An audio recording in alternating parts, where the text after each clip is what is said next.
At ipandudurog ko yun sa'yo. Pero, hindi kita pinipilit na magpakasal. Chloe Green, seryoso ka ba sa compensation agreement? Paano ka nagkaganito? Eric, sa nakaraang buhay, nakuha mo lahat ng ari-arian ko sa panluloko mo. Ikaw naman ang dadanas niyan ngayon. Ayaw mo? Samuel, tawag na. O sige na! Pipirma na!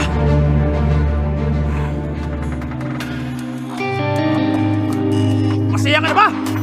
Oh, layas na.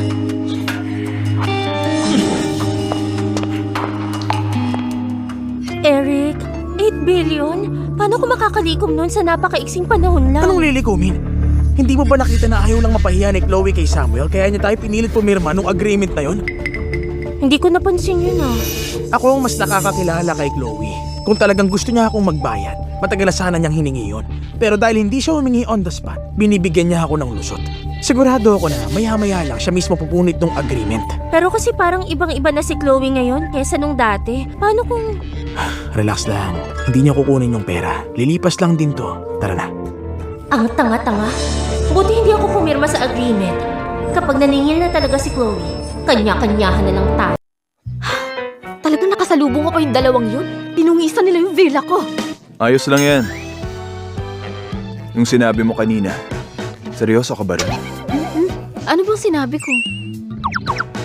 Sabi mo, ako si Chloe Green ay magpapakasal lang at magkakaanak lang kay Samuel.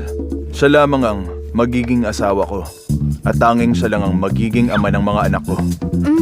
Siyempre. Kailangan ng pamilya natin ng tagapagmana. Siguradong bibigyan kita ng anak. At saka, hindi naman ako masamang tao. Dahil pakakasalan kita, magiging tapat ako sa'yo. Yun lang ba yung dahilan? Oh, bakit? Wala bang dahilan na may feelings? Di ba dapat benefits lang ang usapan at hindi feelings? Kailan tayo nagkasundo dyan? Ang manhid mo talaga. O siya. Saka na lang natin pag-usapan. Dinungisan nila ang villa na to. Ipa-auction na lang natin. Gusto kong magpatayo ng bago. Pero wala nang mas magandang location. Patapos na yung Eastern Project ng Lungsod, yung Star Bay Estate. Ibibigay ko sa'yo para maging bahay natin. So, pamilya niyo yung nag-develop ng Star Bay Estate? Sa bagay, sa bansang to bukod sa amin, kayo lang ang may kayang gumawa ng ganun. Pero ang galing mo magtago ha. Nakakuha ka ng napakalaking lupa doon sa teritoryo namin. Nagkataon lang. Plano ko naman talagang ibigay sa'yo. Parang imposible yan. 10 taon nang dinedevelop yung Star Bay... Teka. Star Bay... Star... Bay... 10 taon mo nang pinaplano? 10 taon na. Yung feelings ko para sa'yo. Sa totoo lang, mas matagal pa ron. Gano'n na ba katagal? Secret. Hoy. Sige na, sabihin mo na. Kailan mo ba talaga ako nakita noon? Bakit mo Sige ba? na. Di ba sasabihin ko pagkatapos na ng kasal? Tara na. Hoy, Samuel! Pasok. Miss Green, handa na pong lahat dun sa Wilson Acquisition. Nag-agree na po yung partners nila sa terms natin. Hinihintay na lang po namin kayo. Sabay-sabay na po yung end of partnerships. Sasagutin ng Green Corp yung lugi ng partners ng Wilson family. Kumusta yung ebidensya sa tax evasion ng mga Wilson? Nakaready na po lahat para reviewin nyo.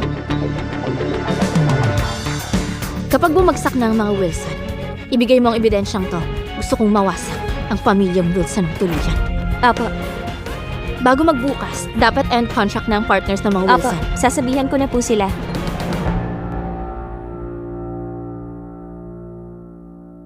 Ha? Anong ginagawa mo rito? Gusto kitang makita. Ayokong maabala ka, kaya naghintay ako rito.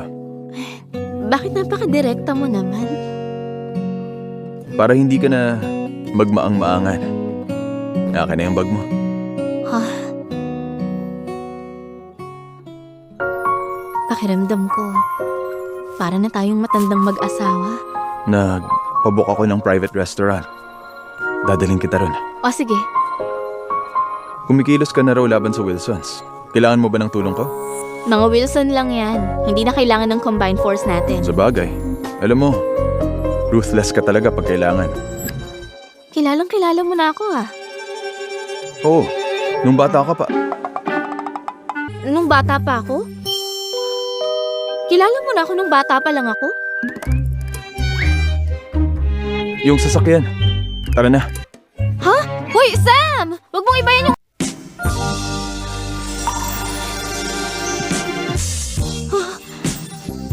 Hoy!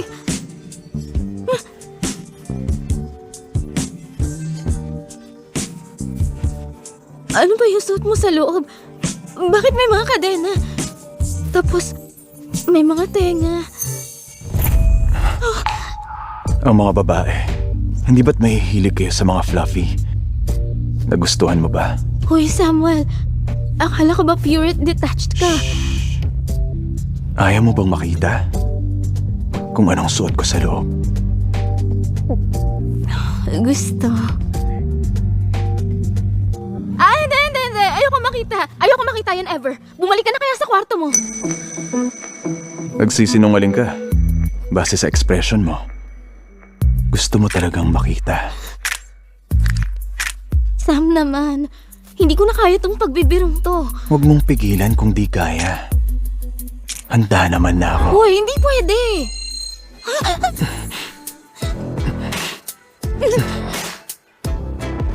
Sam, wag.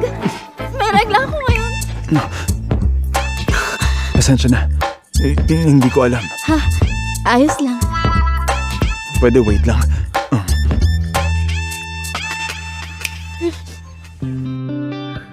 Lumamig na. Inom ka na. Gumawa ka ng black sugar water habang suot-suot mo yan? Tulog ng lahat. Walang nakakita sa akin. Ah, Dinagdagan ko ng motherwort at gelatin. Mabuti para sa'yo. salamat.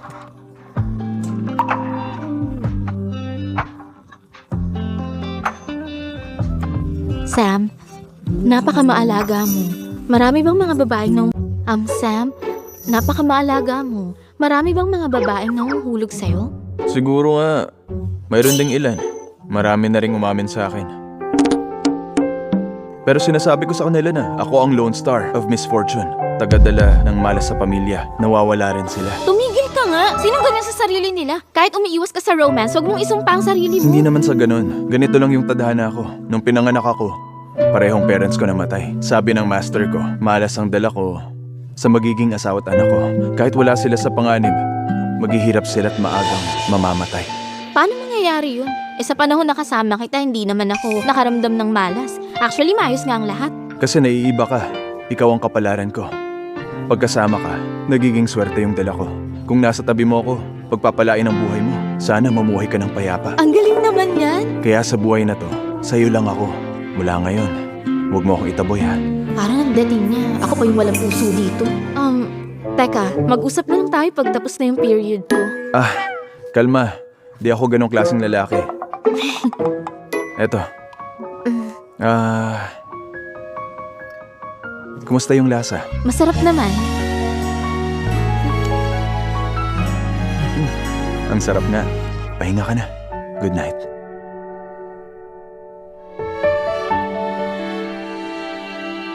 Sam, bakit gustong-gusto mo ko? Kung magpapatuloy ito, talagang mahuhulog na.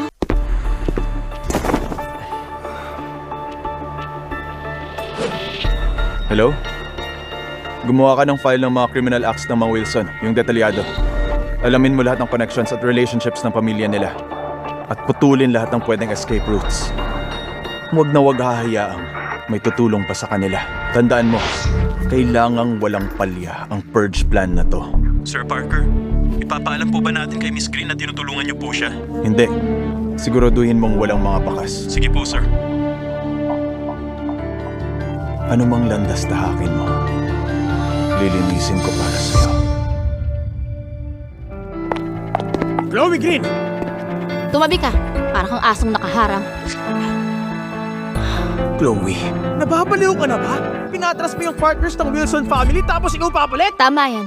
May problema ka ron? Anong point ng pagigipit mo sa akin? Paano kita ginigipit? Gusto mo lang akong pakasalan kagad, hindi ba? Gumagamit ka pa ng maruruming tactics. Desperada ka talaga! Ang laki ng ego. Makapangyarihan ng pamilyang Green. Napakarami niyong paraan para mamwersa ng tao. Sige na, panalo ka na. Talo na ako. Pakakasalan na kita. Sapat na ba yun sa'yo? Hindi na kailangan. Eh ano pa bang gusto mo? Gusto kitang makita na parang asong gala.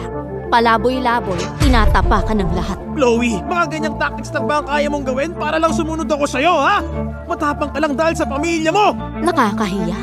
Wala nang natira sa akin, kundi pera. At ipandudurog ko yun sa'yo. Pero, hindi kita pinipilit na magpakasal.